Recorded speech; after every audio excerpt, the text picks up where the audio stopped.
Hey fellow ServiceNow devotees, get ready to embark on a journey through the fascinating realm of ServiceNow with none other than the service docs themselves. I'm James Downs. And I'm Russ here. Whether you're new to ServiceNow, pre-Aspen veteran, or just a curious soul, we're here to bring you ServiceNow curiosities, exhilarating interviews, and don't forget the infamous A to Z game. But mostly, it's about the random ramblings of two middle-aged guys with a funny story to tell, right? Yeah, true. The ducks are ready, the mics are on, and we can't wait to have you join us. Let's dive in.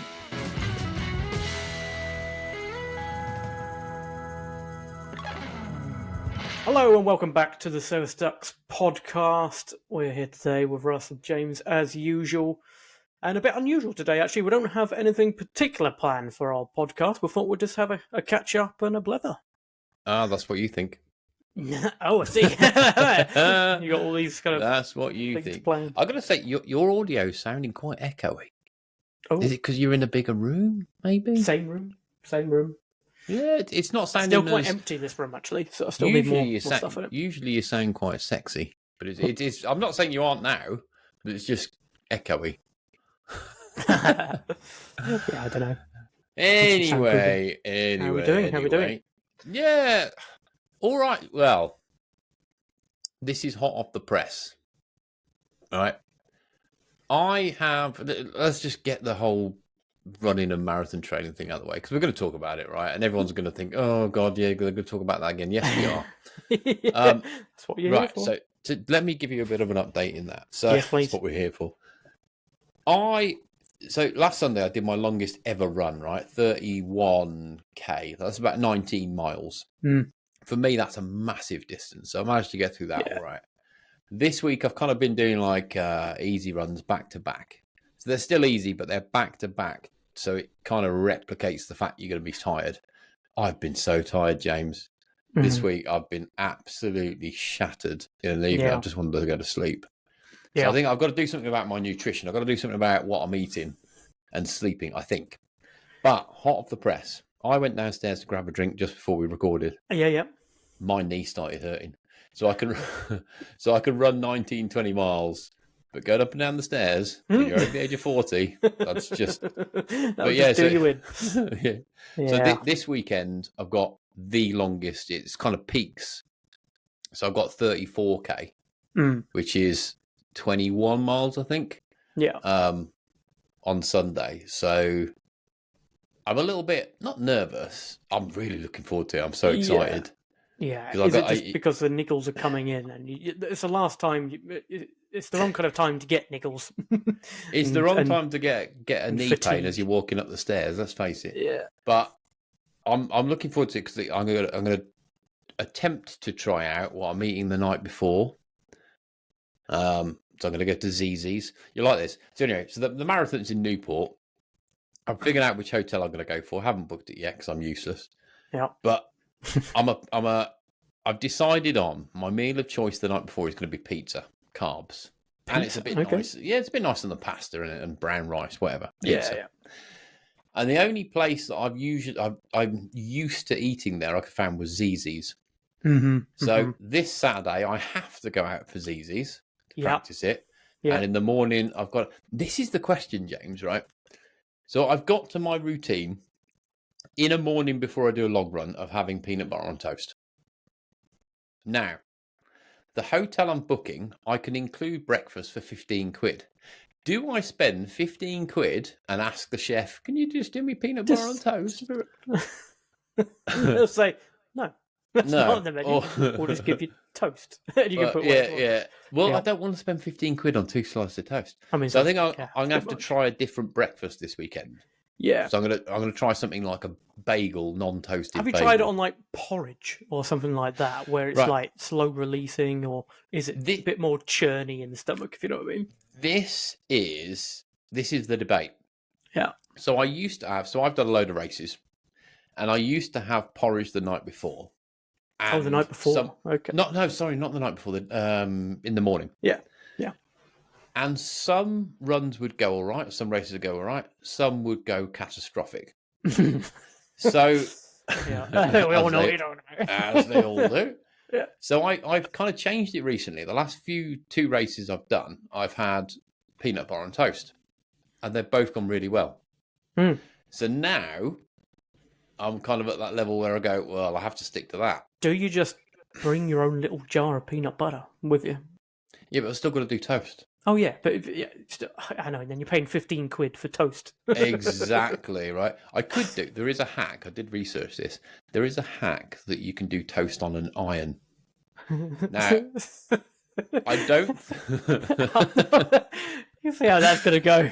Yeah, well, I don't think I'm brave enough to try it. If you have tried it, drop me a note on LinkedIn. I'd love to know. Yeah, absolutely. But although you haven't booked a hotel yet, you said, didn't you? So is there not an opportunity to book a hotel where breakfast is included? Well, it's marathon day, right? So all the hotels are gone, or they're like £500. Because I did think I could get an Airbnb, right, or some little apartment thing. So I've got the run, no pun.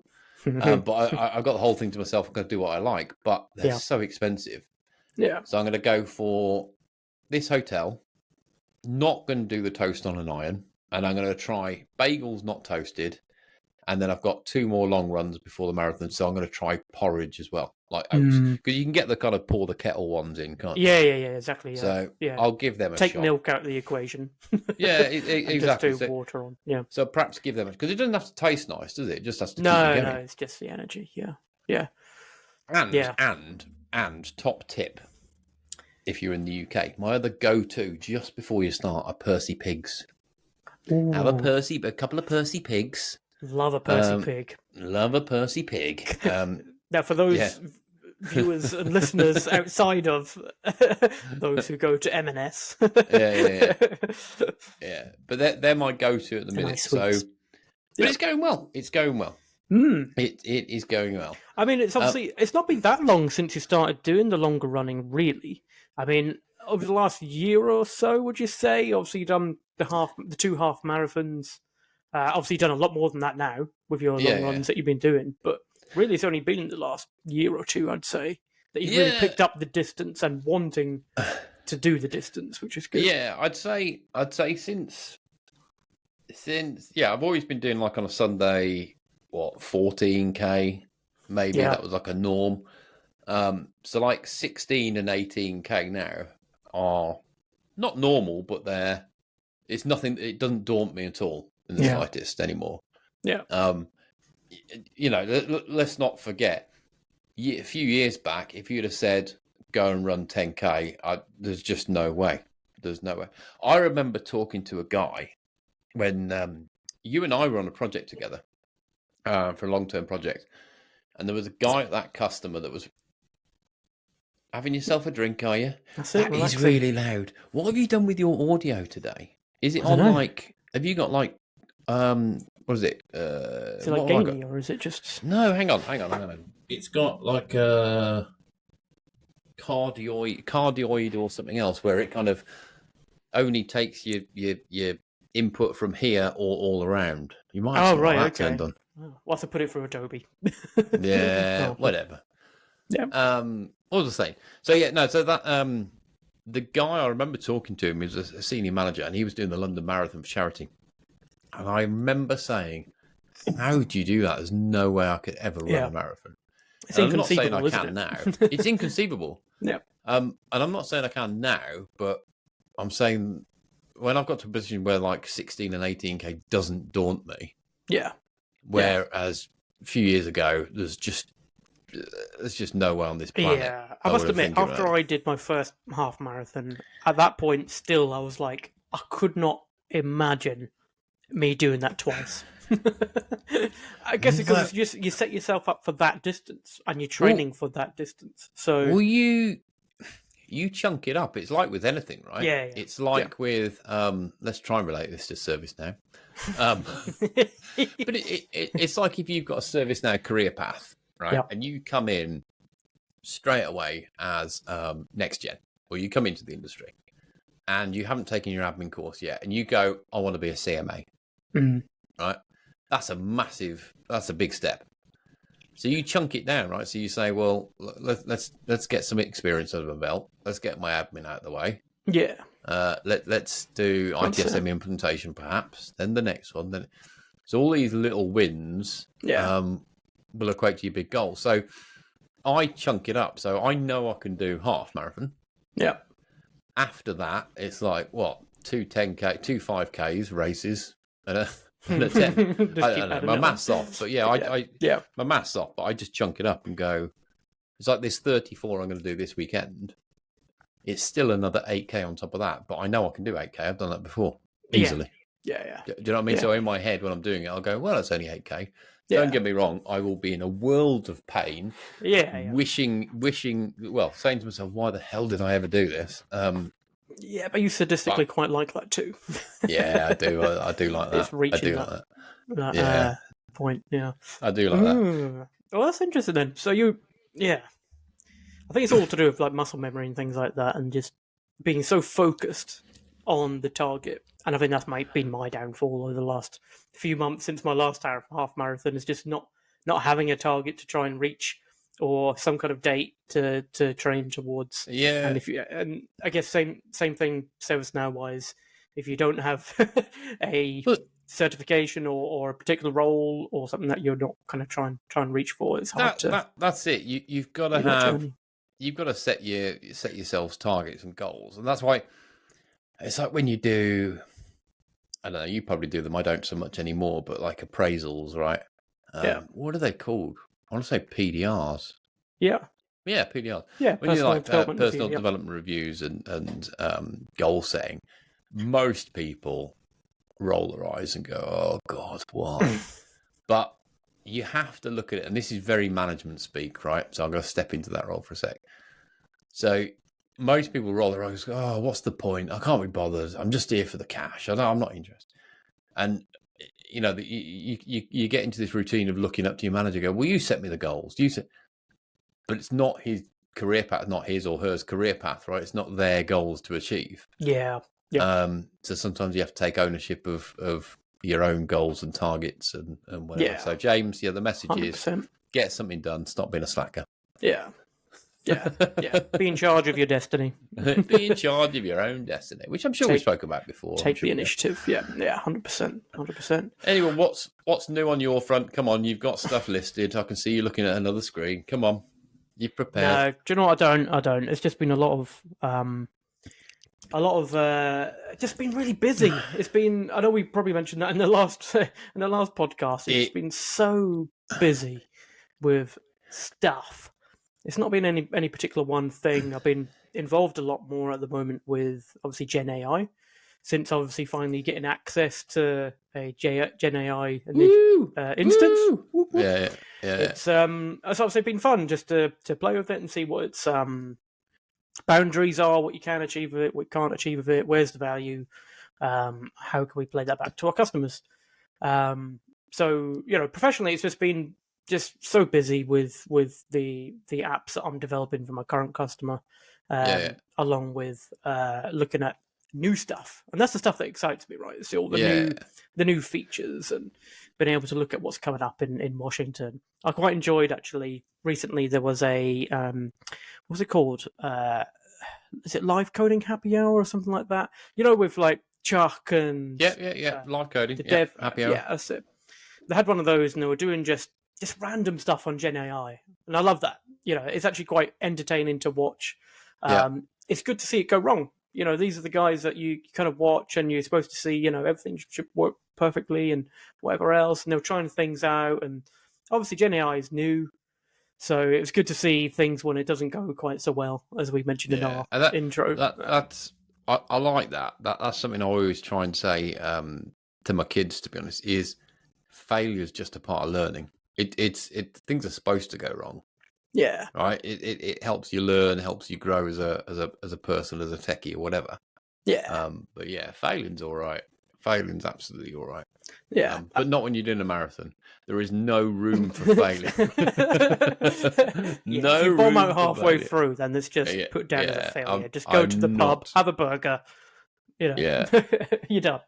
Yeah. So what have you been doing with talk to me about. We've got to talk about it, Gen AI, haven't we? What have you been doing with it then? What have you been mucking about? Have you?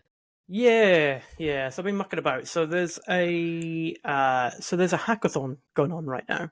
So there's a Gen AI hackathon. So I've been really looking at the different use cases. So the things that I've been looking at right now are all things in the kind of AI search slash virtual agent kind of experience. So Yeah, obviously we know that AI and the latest functionality around it is you can do, searching for natural language on knowledge base. It's going to go through all of them and summarize some kind of answer for you, which is yeah, pretty cool. Um, but then there's also fairly recently you've got the multi-turn catalog stuff, so you can talk to virtual agent and say, "Hey, I want to order a laptop," sort of thing, and it's going to find the appropriate catalog item for you to order. And based on information that you kind of give it, it can then automatically populate the likes of the variables from the form, which is fantastic. So it's not even going to ask you some questions. Um, yes. We saw that, didn't we? Was that was we Toby did did, that? The yeah. yes, Toby at did that, the yeah. yeah Toby did that at thingy. That the was London really meetup. Yeah, I thought, oh, that's really powerful. That's actually quite cool. And then you yeah, start thinking of, is that the kind of experiences that we're going to look towards in the future? More kind of conversation led, I guess, yeah. um, as opposed to here's a big catalog, you go try find it, what you need Well, to order. this has been a bugbear. All right, no, I've had this healthy debate with people for years.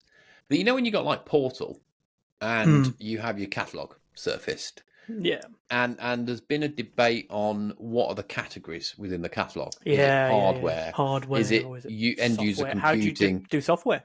Yeah. Yeah, How do you categorize your catalog? yeah, Now that has created so much. That can go on for months of discussion, right? And different people yeah, have different opinions and thoughts and yeah, theories. Um, and I've always come to the conclusion that keep it simple, go down maximum of 3 layers, perhaps two yeah, if you yeah, can get away with it. yeah. But also of the opinion that I don't.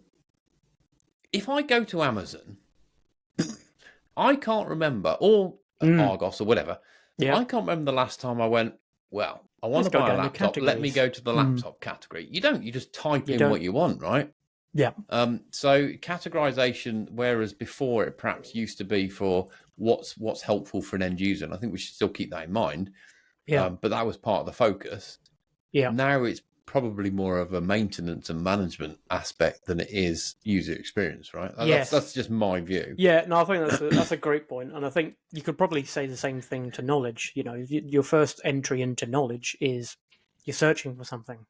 Yes. It's not let's go down into this one and this one. Where do you think it might be? You know what I mean? Yeah, exactly. Yeah. Obviously, it helps to maybe filter down. Perhaps it's like if you were to get lots of results from different. It could be multiple catalogs that you have in a portal, or it could be multiple categories, which make more sense to get better results. But then Yeah. with Gen AI, where it can then detect your intent through your words and the verbiage that I love that word, verbiage, that you're Verbiage. Yeah. using, then it should be able to find the answer. It should be fine. Yeah, Yeah. it's exactly this one. Yeah. And it's just interesting to me. Just the accuracy is an interesting question with it at the moment. It's like, how valuable is it? We all know Gen AI is expensive, and what you don't want to get Yeah. is this experience that shock. Um, we don't want to get this experience where you're searching for something, then it's like, oh yeah, I can't find it. Yeah. Or let's just redirect you towards the catalog search screen or something else because I don't know what you're talking about. It needs to be useful. It needs to be accurate for organizations to jump on board and start using it. And that's where I'm just trying to find that at the moment. It's like, where are you going to get immediate value from it? And where is things that, okay, it's good for now, but it's going to be better in the future? So are you looking at your capacity in your role at the minute? Are you looking at Gen AI in terms of what realistic aspects can customers consume, and what does that roadmap look like? Yeah, Or exactly. are you getting customers that are coming to you saying, "I want to," because this is quite common, right? AI is a nice fancy term that's been bandied around. I want to use it, and they don't really know. Yeah, I don't really in what understand. capacity. Yeah, they just So want to you're do looking it. at you're looking at that from going, right, okay, we can use AI, but in this capacity, perhaps a run, what is it, a crawl, walk, Yeah, like a run, fly, maturity whatever. I sort of don't know. thing. So I'm looking at it from both perspectives, really. So I'm looking at it from a perspective of a customer that hasn't even thought about using it. Maybe they've heard of it, or Yeah. the different news things going on around it. But I think what's quite common right now is most organizations are using it in some aspect already. So they might be using it around Azure or something else. So they've been kind of tinkering with it Yeah. elsewhere. So a Yeah. lot of the conversations right now isn't just ServiceNow specific. It's about, okay, you're already using and invested in AI, using a different, LLM or not necessarily ServiceNow's hmm LLM. So how can we utilize that? It's not just a case of, they've already invested in it. So what's the options around custom Are you integrations? are you seeing are you seeing customers that are standing up teams specifically to look at AI? I Yeah. haven't come across that yet, but I'm Yeah. It's betting that's the starting case, to right? go that way. I think a lot of it's kind of driven from like CIO level, and the kind of personas we've been talking to is platform owner and Yeah, that sort of people who are because just like, oh, we've got a general interest. They don't necessarily have dedicated teams for it. It might be just an amalgamation of different you teams of think people. that it has to go that way, though, right? Because Yeah, oh, you think 100%. it has to come from a strategic level, Yeah, and it's something that we've known for quite a few months, years, whatever. yeah, That it's not going anywhere, so you need to embrace it, yeah, and it's definitely going to be a strategic at a strategic level and function level. yeah, So we got hosting teams, right? You get network teams, you get service desks, you get request fulfillment teams. There has to be yeah. There an has to be overarching this. company AI teams, Uh, surely. exactly, like AI and automation, perhaps. Um, Yes. usually, them sorts of things kind of fit in with certain like application teams or something. But this is Yeah. definitely, I agree. I think this is definitely separate. They almost need to kind of look at it as a like holistically, Yes. as an I like that word. investment Good word. portfolio. Yeah. Holistic. Yeah. So these are the interesting conversations going on at the moment. It's just understanding because you have to see what's actually going on out there. Yeah. Not just with ServiceNow. You're starting to then understand what other AI things are happening. So I know we were talking previously to like the likes of Scott Gamble about some other events that's going on. Yeah. And it's like maybe we should start to go into them things. What else is going on in the AI space that we can Yeah. actually learn from and start to integrate Yeah. in And with then ServiceNow. and how that works from a kind of an A governance organizational and level with I was just about to yeah, say governance with security because that's going to have a massive I think that's impact. still a big thing. Yeah, But yeah, it's something that you know what it's like unless you're on I don't know a change management implementation program. You don't get to discuss much about change management yeah, in our working lives, if you know what I mean. So AI for me or Gen AI for me at the minute is not something we're talking about in my daily work life. So it's interesting to have these conversations, and I like these because you just kind of set the world to rights, don't you? And have a bit of a debate. yeah, But yeah. yeah, it's good. What else have you been doing? What's coming up? Anything interesting? Well, next week going to Disneyland Paris. That should be good. So on Woo! a personal level. So yeah, looking forward to Have you? Please tell me you have. Have you got that. like Oh matching outfits for one day? no. For the You kids, have. yes. Oh, you haven't got a t-shirt or anything. No, do you know what we did that shop right? So we went into a few different shops, Primark and like Yeah, Asda of and things course. like that, where they Yeah, got yeah, like the Disney sections, haven't they? yeah. And the question was asked, let's put it that way, about, oh, do you want a Mickey Mouse t-shirt or or a hoodie or something? I was Mate, like, no, have you? not really. I can't remember I can't remember what you said last time, but have you been before? I haven't. This will be my Right. first time. So you are going to. Yeah. There are families that will walk around with all the same clothes on. Yeah. I'm not going to lie. I had a matching t-shirt. It wasn't instigated by me. Let's put it that way. I Yeah, embraced it because it's yeah, the norm, right? Yeah. And you have to set aside yourself at least 300 quid to buy some Mickey Mouse ears. As I say, they're fairly expensive, aren't they? They are, but top tip, we've almost pre-bought them. I was just about to say, if you can buy them before you go, you're going to save yourself a lot of money. Yeah. Right? That's what we've done. That's what we've done anyway. And quash the kids from going, oh, well, I want these. Literally stop that before it happens. Yeah, I think I see like 55 to 60 euros. It's like, no, we're not doing that. And you need to, I would say, allocate some money. Tell the kids before you go, you've got this to spend across the X days. When it's gone, it's gone. Yeah. Otherwise, because on the main street, they've got shops. Your logo and food.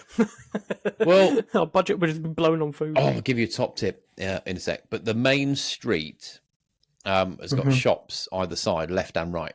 It's the same in America. And you can walk through. There's loads of different shops, but you can walk through them all. Right? Oh, yeah. And that's a nightmare for any parent because you literally walk through and it's just a field of meltdowns. Go through and do kid crying bingo. How many can you see? They're crying on the floor because they're not allowed stuff. In terms of food, though, have you booked up places to eat? We haven't booked up places.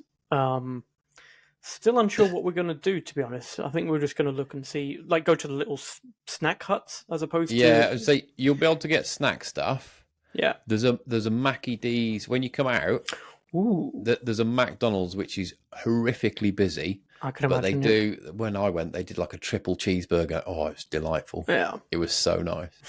But there's also there's like a rodeo one. That's just outside. You can book to go in and watch like a rodeo going on while you're eating. Never did it, but you can do that. But yeah, if you're going to do something, if you want to eat out in the evening, book it now. Otherwise, there'll be no spaces at all. There'll be nothing.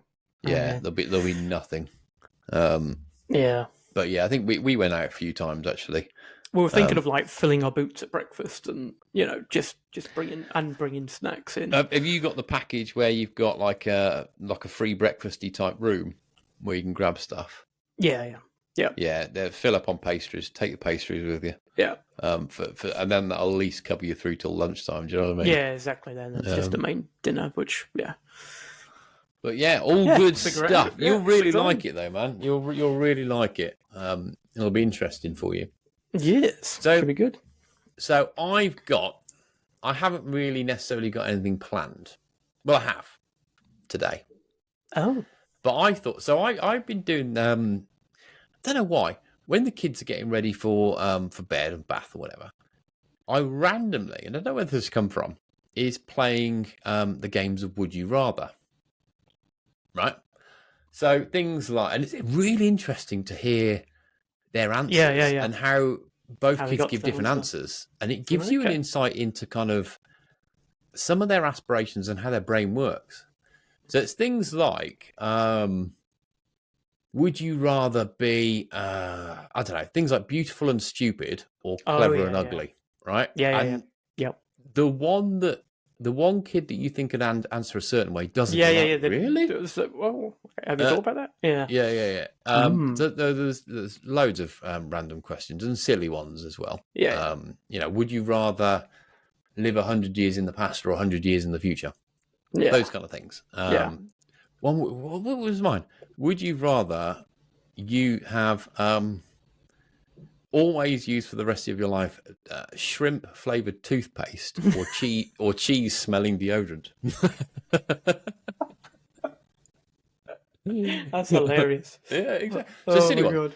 Anyway, with the help of our friend ChatGPT, I've got some would you rather for ServiceNow. Okay. This is going to be interesting. These aren't going to be great. Right? Yeah. They're genuine. Well, let's just see what I'm going to pick some out and see what. Right, go for it. Are you ready? Yes. Right. Hang on. Think of your answer from home as well. As you're watching this or listening. Right. Okay. So I've got to pick some good ones. Right. Okay. Would you rather implement ServiceNow's virtual agent for automated self-service support or invest more in human support resources for personalized assistance? Okay. all right, so human versus bot, basically. Yes. Surely that's an easy one. That's an easy one. You'd 100% go with robots. You'd go. You'd want to. This is really topical because I think a lot when you talk about value with ServiceNow is in automation and the ability for you not necessarily to have humans there at the end of a phone or at the end of a self-service request. So in my mind, 100% with virtual agent and being able to automate that as much as possible. Yeah, Plus, that's the way people want to interact with us these days. I think I'd agree. Here's an interesting follow-on question, right? It's a good question. I like that. And I can tell you a bit of a story about this. But if you were to ask your kids, or let's go with that for now, what a robot is, what do you think they'd say? Good question. They'd probably refer to like a toy or something. Yeah, and just kind of yeah. So interesting story. So one of mine, we were coming back from a club that they do. They do lots of clubs, and it was dark at night, and he kept looking behind him all the time. And I was like, "What's the matter?" And he's like, "Oh, nothing," and just wouldn't tell me, right? And then in the evening, struggled to sleep, woke up crying a few times, and was a bit scared. Anyway, transpires that one of his friends had seen something on YouTube about a robot. It was an animation, a robot not being nice to a human, right? And told him about this. Right. So my son had this impression that there were robots out running round, right, looking to harm humans. Oh, no. And I kind of had to have that conversation with him. He was ever so upset. But I had to kind of explain that robots aren't necessarily physical things, right? They're not. When people say robots, it's not. So your mate that may have seen it, it wasn't necessarily. It could have been a bit of software. It could have been a bit of hardware. It's a term, right? Yeah. But yeah, it's interesting because you don't really think about it. And I spoke to my mother about this as well. I said, "What do you think a robot is?" And she was like, "Well, actually, now I think about it, on like websites, you got 'I am not a robot,' and you do all that capture thing, and inevitably we all fail because clearly we are robots because we can never pick the traffic light, right?" Yeah. But anyway, yeah. So yeah, it's it's really interesting, though, actually. Yeah. So ask them. Do they know what a robot is? Right. Okay. Let me pick another one. Ooh, would you rather invest in predictive intelligent capabilities for proactive? I'm not even going to read that. That's a stupid question. But would you rather have unlimited custom capabilities in ServiceNow, but no out-of-the-box functionalities? So nothing's all custom. Oh, right. Okay. Just purely custom. Okay. Or, can you hear my cat snoring? No. Right. Or, Jesus. That's loud. Or robust out-of-the-box functionalities with limited customization. So we're going for, would you rather have a platform that's all customized or a platform with nothing customized? I mean, the inner kind of like developer in me says, I love building stuff and I'd love the unlimited capabilities. If licensing was out the question as well, presumably as well, with like App Engine licenses and whatever else, we're saying you have access to everything. It's really easy to build stuff. You can start building your own capabilities. Essentially how ServiceNow was marketed years ago. It's so customizable. You can build what you want. Yeah. Oh, actually, that's not the right way to go. But obviously the answer is not that. The answer is to be able to utilize what ServiceNow has built and the ongoing updates that it brings.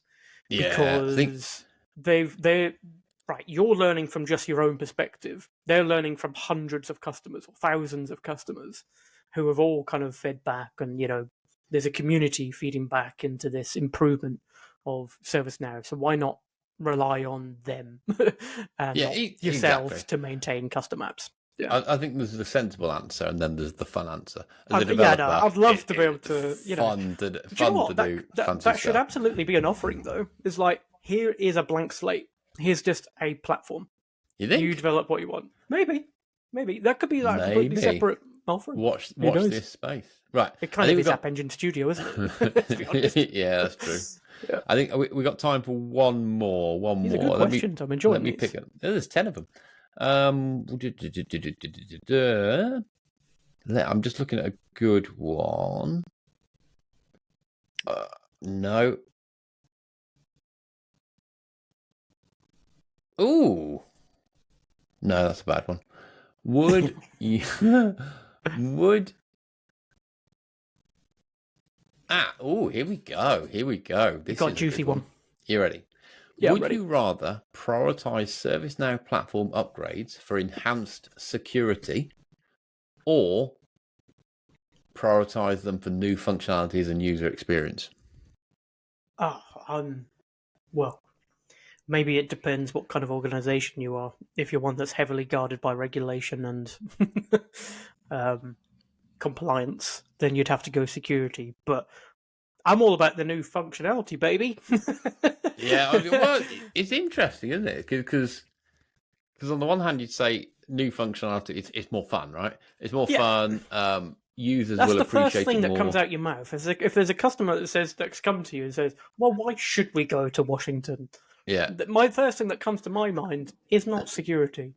It's that's look true. at this new stuff that you could do. Look at how much this could benefit you. Surely you'd get more value from upgrading for features rather than... I guess it's a sales pitch, isn't it? It's like, why should we upgrade? Oh, look at all this new stuff you can get, or improvements to what you've already got that makes the user experience better.